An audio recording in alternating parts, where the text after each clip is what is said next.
The Tao of Self-Confidence, episode 348.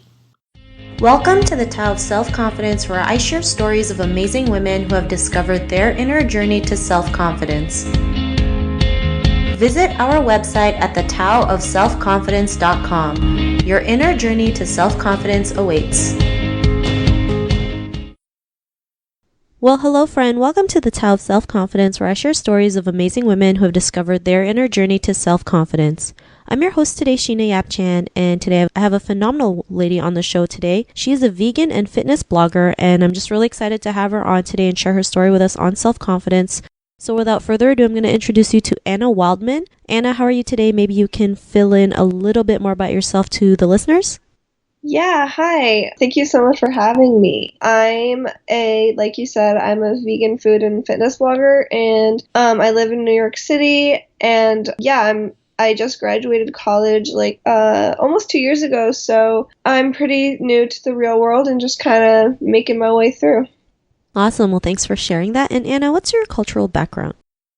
So my mother is Japanese and my father is American, so I'm half Japanese, half white, Caucasian. Thanks for sharing that. And what would be your favorite self-confidence quote?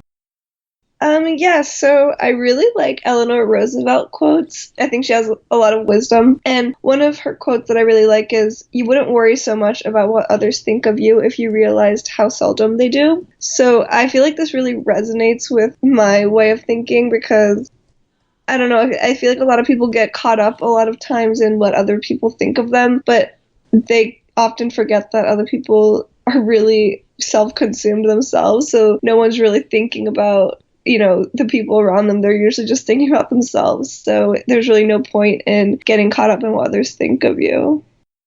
Thanks for sharing that, and I totally agree with you. I mean, we feel like everyone's talking about us when really it's the total opposite. And like you mentioned, people are too worried about themselves to even think about other people.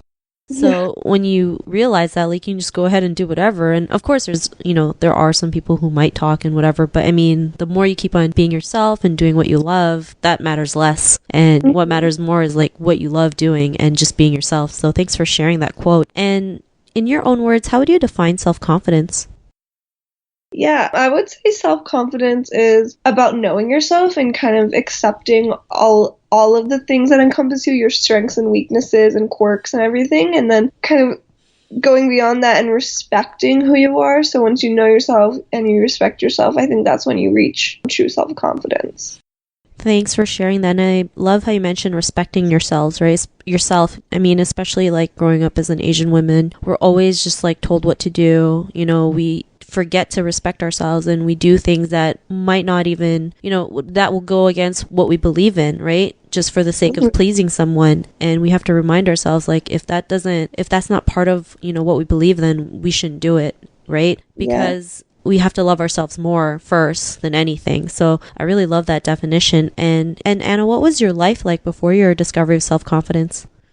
To be honest, I don't know if I've fully reached my peak of self-confidence. I think I still work on it on a day-to-day basis, but I would say that, when I was younger, growing up in high school and college, I feel like a lot of it was questioning myself and not really believing in myself enough to do what I truly thought I was capable of. So, just not really, in college, I wouldn't really take classes that I thought I wouldn't be too good at. It was hard for me to challenge myself because I was afraid of failure, and I think that's a big part of a lack of self-confidence is a fear of failure, because you just think you're not good enough for anything. Also, I think growing up, I succumbed to a lot of peer pressure. So if friends said oh, this is something that you should do, or we're doing this, so you should do it too.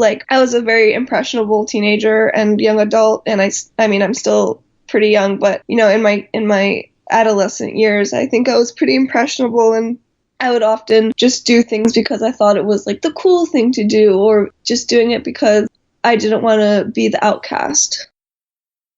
Thanks for sharing that. And I think that's something we all go through, right? The peer pressure, the fear of failure. I mean, I remember when I was 5 years old, it was I was in kindergarten and the teacher failed me for coloring outside the lines. So imagine the kind of things that went on my head for years, thinking I was such a failure. I mean, I'm such a failure. I failed kindergarten, but if I knew how to, work on myself and go through the self-confidence practices, I would have seen that as I was meant to always color outside the lines, right? And I think if we see things at a different perspective and different way, it becomes better. And yeah, it took me about 30 years to realize that, but you know what? Better late than never. And what was that point in your life when you realized too that, you were more than enough. You can go out there and do what you love and be the more confident person that you are today?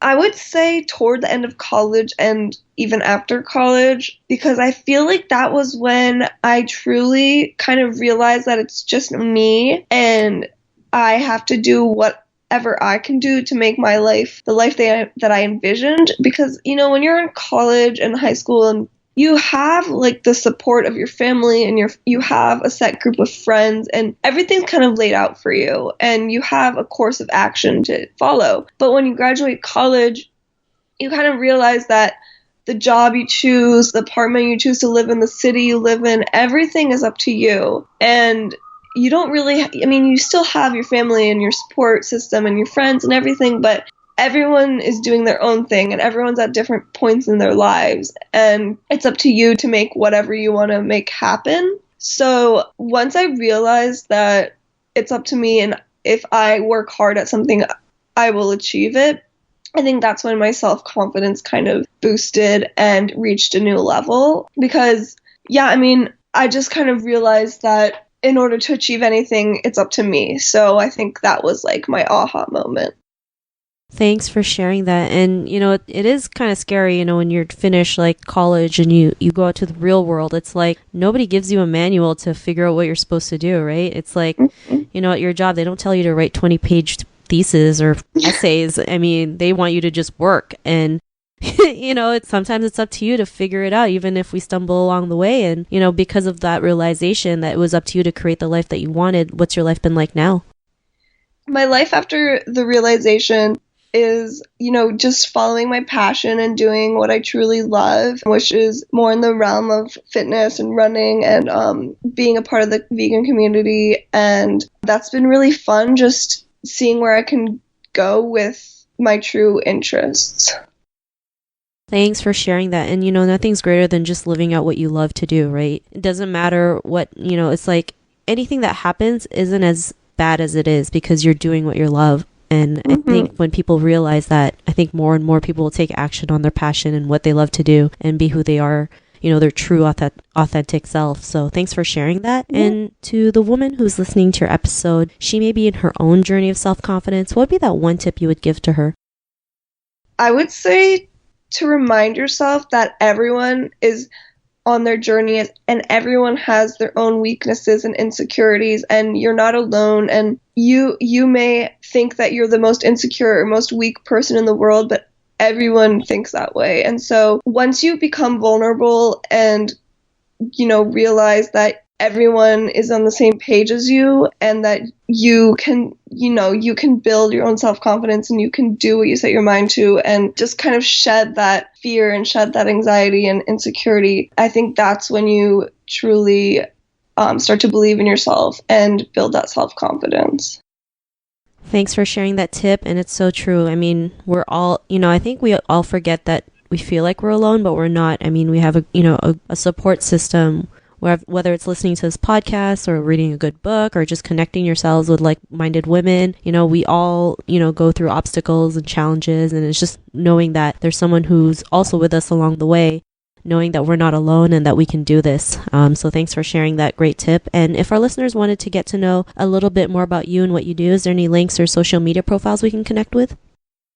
Yeah, they can go to my blog at runningvegannyc.com. That's where I post, my fitness stuff and vegan recipes and, various things related to health and fitness. And then I also have a podcast called Running Vegan Radio, which is kind of an extension of my blog. I interview people in the health and fitness industry and just talk about different topics within that field. And then I also have an Instagram called Running Vegan NYC that people can follow me at.